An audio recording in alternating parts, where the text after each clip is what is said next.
Jemaat yang dikasihi oleh Tuhan kita Yesus Kristus, Shalom dan selamat pagi untuk kita semua. Firman kehidupan di pagi hari ini tertulis dalam Kitab Wahyu, pasal 4 ayat 11. Ya Tuhan dan Allah kami, Engkau layak menerima puji-pujian dan hormat dan kuasa, sebab Engkau telah menciptakan segala sesuatu, dan oleh karena kehendak-Mu semuanya itu ada dan diciptakan. Demikian firman Tuhan.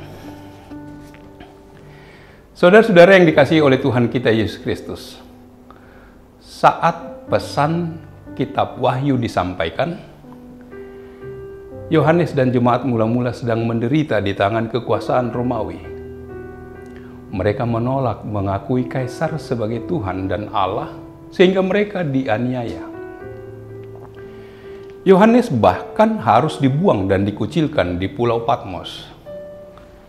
Tidaklah mudah untuk mempercayai bahwa Allah tetap berkuasa dan peduli di masa-masa sulit seperti itu. Penglihatan Yohanes harus dituliskan dan disampaikan kepada jemaat yang sedang menderita. Tuhan menyatakan kepadanya bahwa kekuasaan dan kemuliaannya tetaplah nyata dan tak terkira, berkilauan bagaikan permata-permata yang terindah di dunia. Sampai-sampai keempat makhluk, kerubim, memuliakan dan meninggikan Dia. Empat kerubim itu mewakili gambaran yang terbaik dari ciptaan Tuhan. Singa, terbaik di antara binatang buas. Lembu, terbaik di antara ternak. Raja Wali, terbaik di antara burung. Manusia terbaik di antara ciptaan.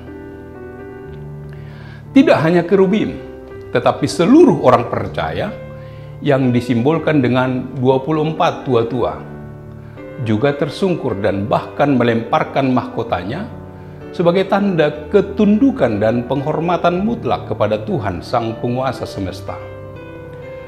Di dalam Wahyu 4 ayat 11 disebutkan bahwa Allah layak menerima puji-pujian dan hormat dan kuasa. Sebab Allah telah menciptakan segala sesuatu, termasuk kita. Dan karena kehendaknya semuanya itu, termasuk kita, ada dan diciptakan. Keberadaan kita yang sangat unik ini merupakan karya Allah. Karena itu Allah patut menerima puji-pujian dari kita ciptaannya. Kitab Mazmur pasal 150 berisikan ajakan untuk memuji Tuhan. Memuji Tuhan di segala tempat, dengan segala cara dan dengan memakai segala alat musik.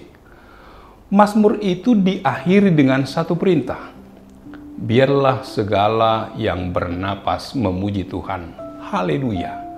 Mazmur 150 ayat 6. Oleh karena itu marilah menyanyi memuji Tuhan selagi kita masih diberi napas.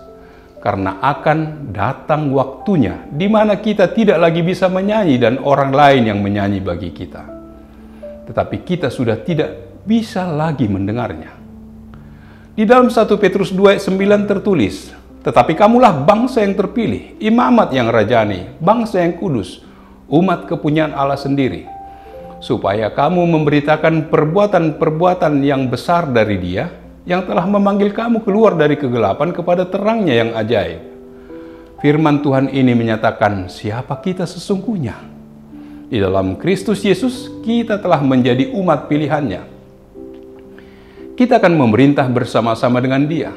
Kita menjadi satu bangsa yang kudus kepunyaan Allah.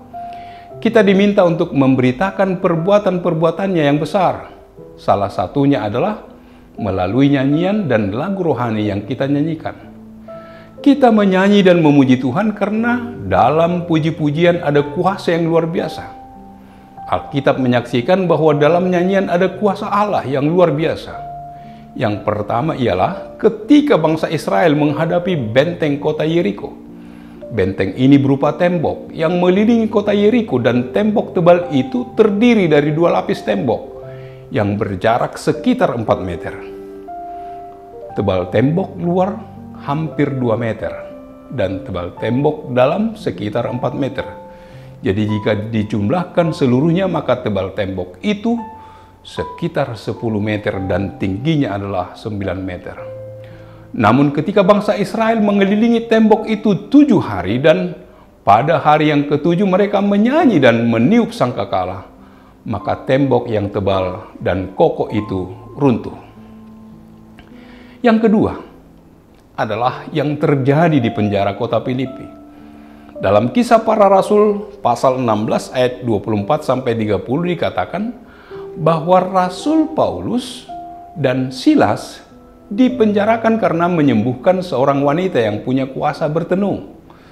Tetapi kira-kira tengah malam Paulus dan Silas berdoa dan menyanyikan puji-pujian kepada Allah, dan orang-orang hukuman lain mendengarkan mereka. Akan tetapi terjadilah gempa bumi yang hebat, sehingga sendi-sendi penjara itu goyah, dan seketika itu juga terbukalah semua pintu dan terlepaslah belenggu mereka semua. Oleh karena itu, tetaplah memuji dan hormat atas kuasa Allah. Biarlah kehendaknya yang terjadi atas seluruh ciptaannya. Amin. Marilah kita berdoa. Ya Allah Bapa yang bertahta dalam kerajaan surga, puji syukur kami ucapkan kehadirat-Mu.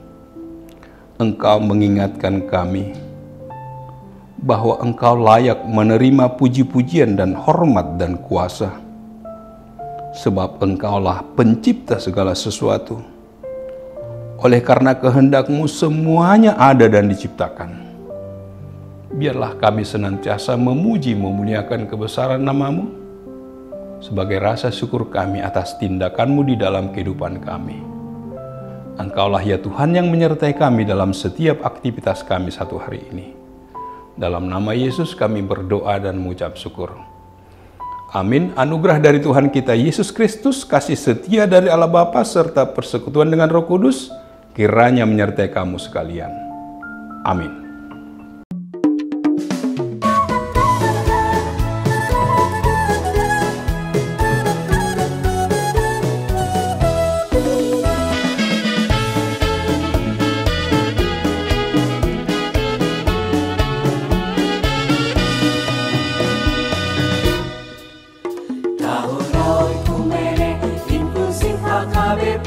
Proaktif menghadirkan kebaikan Allah, jauhkan diskriminasi dan juga rasis, agar terjaga kedamaian. Jauhkan diskriminasi dan juga rasis untuk kebaikan bersama. Kota Yesus waktu di bumi harus mengasihi musuhmu agar sempurna kehidupanmu seperti Allah Bapa. Agar sempurna kehidupanmu seperti Allah Bapa. Okumene mempersatukan umat manusia di bumi.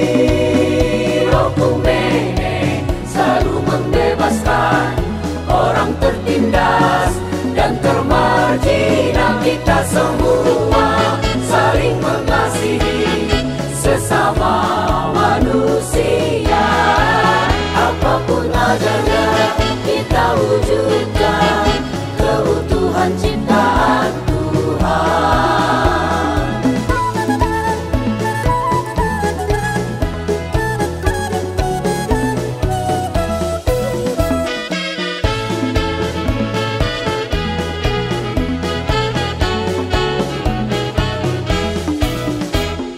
Yesus waktu di bumi harus mengasihi musuhmu agar sempurna kehidupanmu seperti Allah Bapa. Agar sempurna kehidupanmu seperti Allah Bapa. Okumene mempersatukan umat manusia di bumi.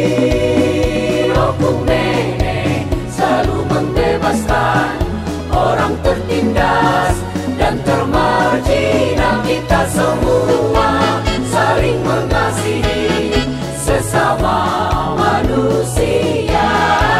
Apapun adanya kita mewujudkan keutuhan ciptaan Tuhan. Okumene mempersatukan umat manusia di bumi. Okumene selalu membebaskan orang tertindas dan termarginal. Kita semua saling mengasihi.